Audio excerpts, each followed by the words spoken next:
예, 불편과 고난에도 뜻이 있나요? 불편과 고난에도 뜻이 있나요?라는 제목으로 하나님 말씀 증거하도록 하겠습니다.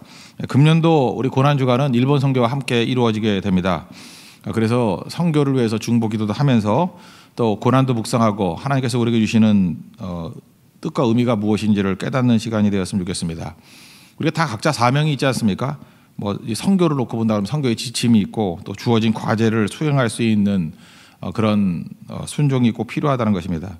그런데 하나님 말씀대로 순종하다 보면 우리가 거룩이라는 것이 하나님의 말씀이라는 밑그림을 가지고 순종하는 과정 가운데서 나타나는 결과들, 그런 것이 거룩이라고 그랬죠. 완전함.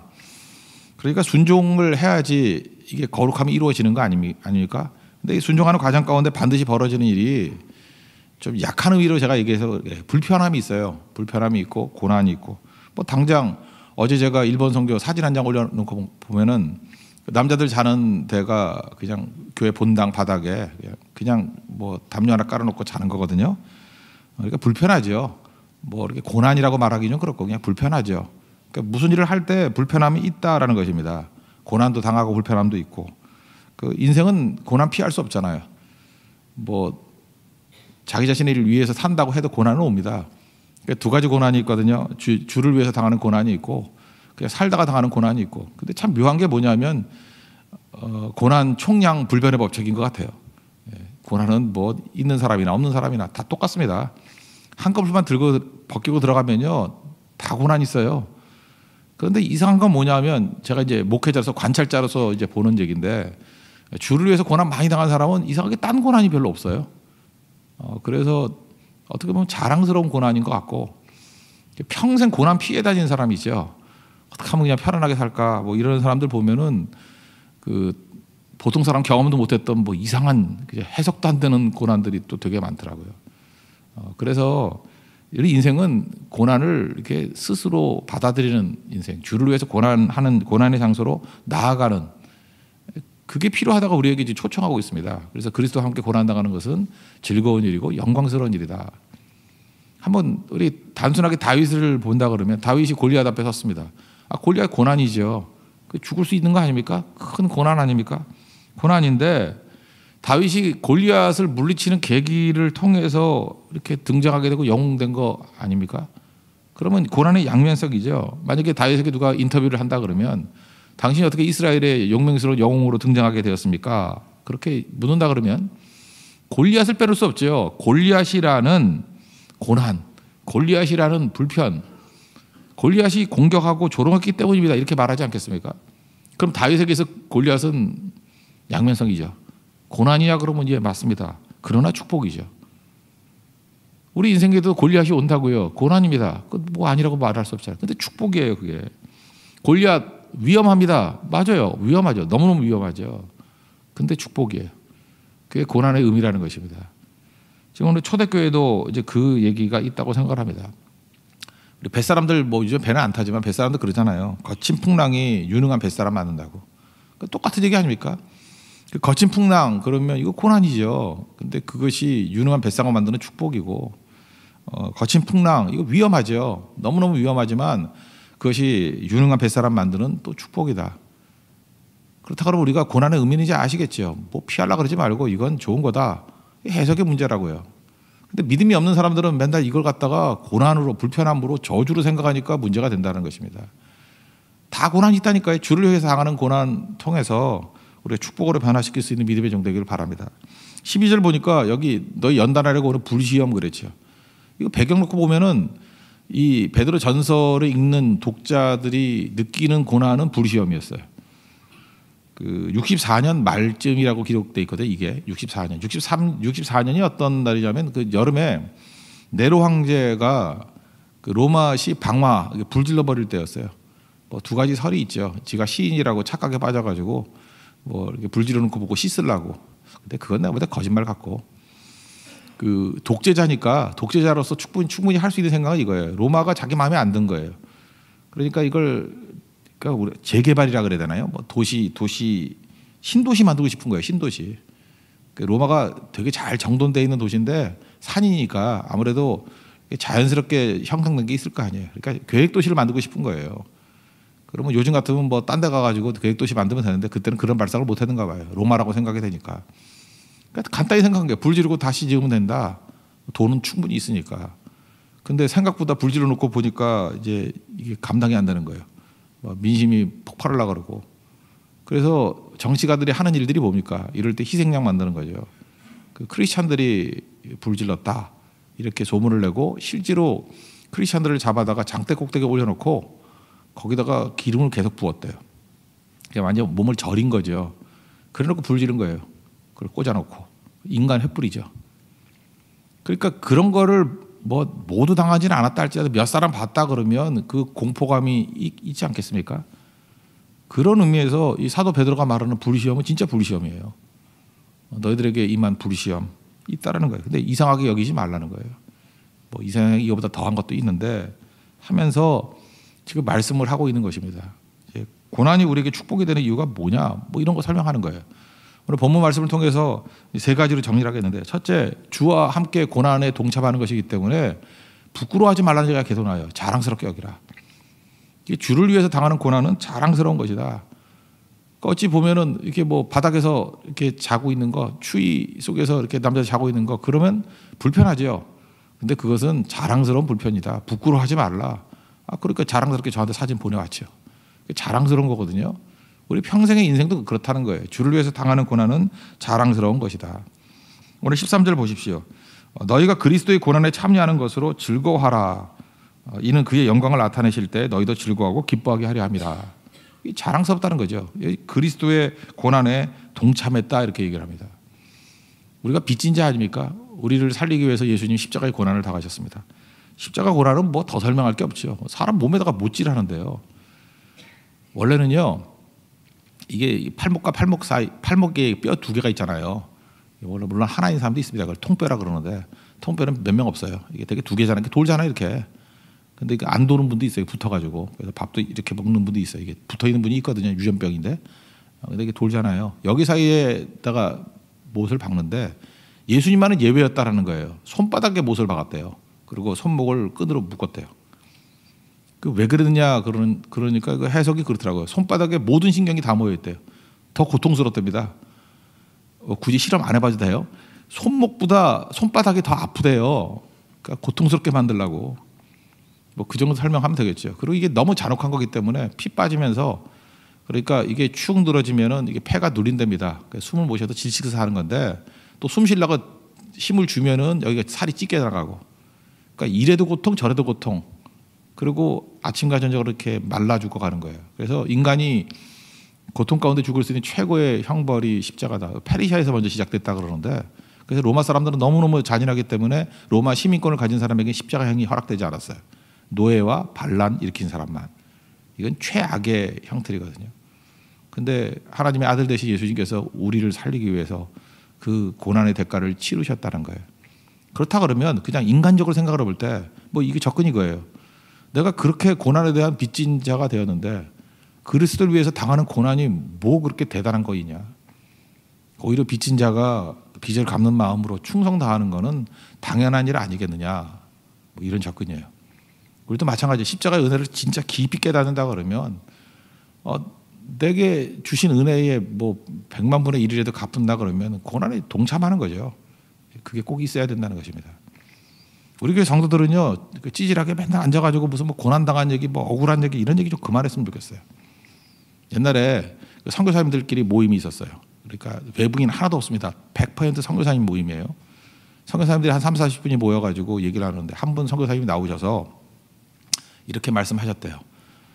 선교사님들은 원래 이게 펀드레이징도 좀 해야 되니까 이렇게 헌금도 모아가고 뭐 사역도 해야 되니까 강대상에 올라오면 되게 죽는 소리 많이 하잖아요. 이제 죽는 소리 되게 잘하면 또 헌금 무지하게 걷어가잖아요. 나쁘다는 뜻 아니에요. 그렇게 사역이 또 되는 거죠. 우리는 또 감동받았고 은혜 받았다 그러고 이제 그런 패턴인데, 그 선교사님이 좀 약간 쿨하신 분인 것 같아요. 딱 올라오더니만 우리 다 선교사들 아니냐고. 여기서 3박 4일 동안에 우리가 집회 갖고 기도할 때 서로 간에 대화 나눌 때 고생한 얘기 절대 하지 말자고. 예수님 위해서 우리가 뭐 이렇게 대단한 거 한 거냐고. 그 비유해 보면 그 당연한 거 아니냐고. 근데 우리가 주를 위해서 평생을 바쳤다는 선교사들인데 우리 모여서 고생한 얘기 이제 그만하자고. 주께서 주신 기쁨과 사역의 열매와 다짐 이런 거 나누고 가자고. 그때 그 모임이 완전히 바뀌어버렸대요. 우리 성도들도 마찬가지입니다. 교회 와가지고 물론 뭐 연약한 사람들 자기 약함 토로하라고요. 그건 나쁘다는 얘기는 아닌데, 근데 새벽기도 이렇게 나올 정도면 좀 성숙한 분들 아닙니까? 다 있어요. 억울함이 왜 없겠어요? 억울함이 있고요. 힘든 거 왜 없겠어요? 힘든 거 있고. 아니, 생각해보세요. 저 담임 목사가 맨날 올라와가지고 뭐 이게 힘들어요. 이게 억울해요. 뭐 이런 거 계속 하면 듣기 좋겠어요? 그 집에 가서 그러죠. 오늘도 담임 목사가 이게 징징대대. 그죠? 고난이 없는 게 아니에요. 다 있는데 징징대는 신앙생활 그만하자고요. 징징대는 거. 있는데 그 예수님하고 비교해 보세요. 뭐 이렇게 징징댈 게 있어요? 그 망가진 은혜를 받았는데 아무것도 아니죠. 그래서 말 안 하는 거예요. 뭐 모든 게 평탄해서 말 안 하는 게 아니라 징징대면서 사역하고 싶진 않아요. 힘들면 그냥 뚫고 나가면 되는 거죠. 어려우면 주님 앞에 기도하고 나가면 되는 거지. 그죠? 다윗도요, 사람 앞에서 징징대지 않았어요. 하나님 앞에 쏟아부은 거지. 그리고 당당하게 나가잖아요. 왜? 우리 받은 바 은혜가 크기 때문에. 이건 부끄러운 일이 아니에요. 주를 위해서 자랑스럽게 예수 그리스도의 고난에 동참할 수 있는 우리 믿음의 종 되기를 바랍니다. 또 한 가지, 두 번째는 고난이 좋은 게 뭐냐면, 이 고난에 우리가 자발적으로 이렇게 나아가잖아요. 그러면은 강력한 하나님의 임재를 체험할 수 있다는 것입니다. 그러니까 우리 예배도 하나님 임재 체험이 되게 중요한 거 아니에요. 근데 예배도 예배지만 고난의 현장에 나가면 주님의 임재를 강력하게 체험할 수 있다는 거예요. 14절 보니까 그리스도의 이름으로 치욕을 당하면 복 있는 자로다. 이유가 뭐냐? 영광의 영, 이게 쉐키나거든요. 쉐키나 구름이라 하죠. 구약에 이렇게 임했다. 영광의 영, 곧 하나님의 영이 너희 위에 계심이라. 생각해 보세요. 하나님께서도 고난 당하고 주를 위해서 헌신하는 사람에게 더 강력하게 임하겠죠. 뭐 상식적인 거 아니에요? 맨날 그 놀고 니나노 하는 애들보다는 충성 다하고 이런 사람에게 더 함께 하겠죠. 그러면서 맨날 뭐 놀고 먹고 편하게 지내고 하면서 맨날 주의 능력이 임하기를 원하는데, 양심을 가져봐. 양심을. 거기에 주의 능력이 강하게 임하면은 그렇게 여러분들이 좋아하는 공평에 맞지 않잖아요. 우리 그렇게 공평한 거 좋아하잖아. 그게 공평해요? 저 공평하다고 생각한다 그러면 주를 위해서 충성하는 현장에 주의 능력이 임해야죠. 똑같은 지원도 어디에 지원을 해줘야 돼? 현장에 나서 싸우는 사람에게 지원을 해줘야지. 군대에서도 현장에 있는 군인에게 병참이 지원돼야지, 뒤에서 놀고 있는 군인들에게 지원한다 그러면 그거 당나라 군대죠. 망할 군대죠. 그렇게 하면 우리가 비난하지 않습니까? 우리도 마찬가지죠. 하나님의 병참 지원을 받고 임재에 체험을 한다 그러면 최전선에 나가야 된다는 것입니다. 이게 중요한 거죠. 하나님께서 그런 자들에게 충만한 은혜 주신다는 거예요. 성경을 보면요, 이제 몇 군데 없는데, 예수님 세례 받으실 때 뭐 이때 그렇고 삼위 하나님이 동시에 나타나실 때가 많지 않아요. 그런데 스데반이 순교할 때 사도행전 7장 55절 보면 삼위 하나님이 다 나타나셨어. 그대로 읽어드릴게요. 스데반이 성령 충만하여, 성령 충만하니까 성령이 계신 거죠. 하늘을 우러 주목하여 하나님의 영광과, 이때 하나님이 나타나, 성부 하나님 나타나는 거죠. 그 다음에 예수님께서 보좌 우편에 서신 것을 봤대요. 그러니까 성자 예수님도 계신 거죠. 동시에 성부, 성자, 성령이 다 임재해가지고 그게 강력하게 함께했던 장면, 이게 예수님 세례 받을 때가 여기 있다니까요. 근데 이때가 언제예요? 주를 위해서 고난 당할 때. 그러니까 삼위 하나님이 나와 함께해 주시고 영광 가운데 임재해 주세요. 임재라는 찬양 100번 부르는 것보다 고난 현장에 나갈 때 훨씬 더 강한 거예요. 근데 우리는 불편함도 이제 감수 못해가지고 약간 피하려고 그러잖아요. 그럼 부끄러움 당해요. 이 고난 중간에 그걸 깨달아야 된다고. 부끄러움이 아니라 영광스러운 신앙이 되기 위해서는, 주님의 강력한 임재가 있기 위해서는 현장에 나아가는 모습이 있어야 된다는 것입니다. 우리도 자녀 키울 때 그러지 않습니까? 뭐 아프고 힘들고 할 때 부모가 곁에서 케어해주고 뭐 이렇게 도와주고 안아주고 그러는 거 아니에요? 근데 그것도 뭐 가정에 무슨 사명을 위해서 뛴다 그러면 더 가슴이 애틋하지 않겠습니까? 그렇다면 그 영광스러운 자녀의 모습으로 가야겠죠.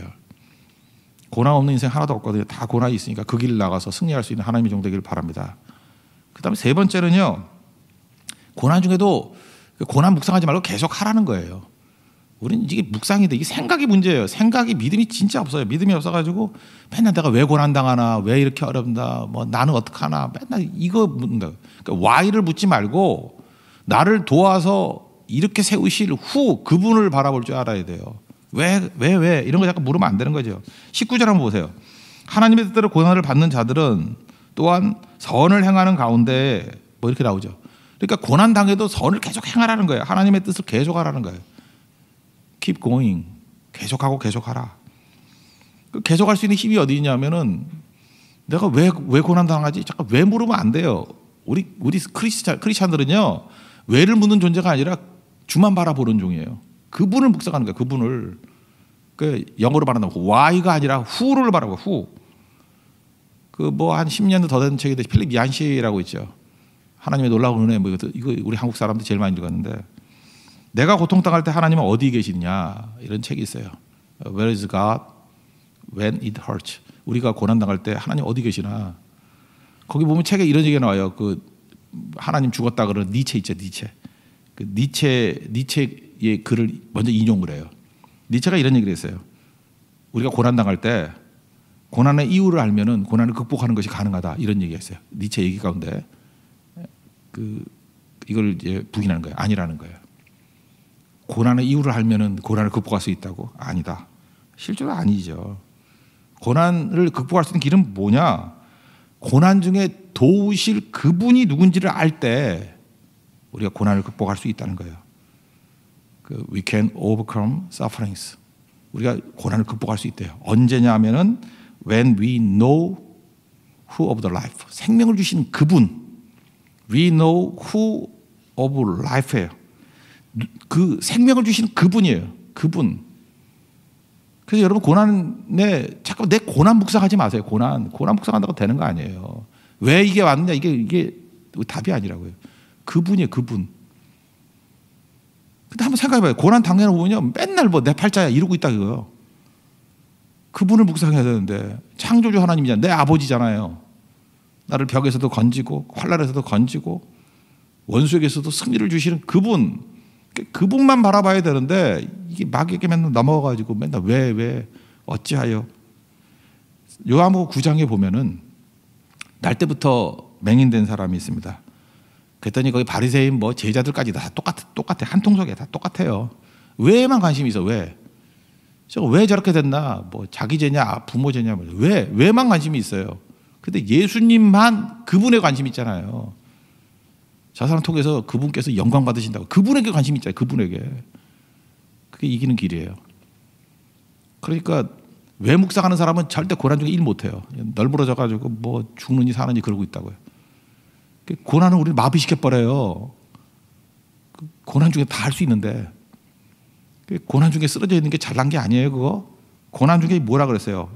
또한 선을 행하는 가운데 고난이 있다고 선을 행하는 거 중단하면 안 되고 계속해서 가야 되느니라. 이걸 우리에게 보여주고 있다는 것입니다. 계속 그 길을 가십시오. 그럼 능히 승리할 수 있는 우리 하나님의 거룩한 종이 될 것입니다. 모두 자리에 일어나겠습니다. 모든 능력과 모든 권세 찬양하겠습니다. 복음성가인데 모든 능력과 모든 권세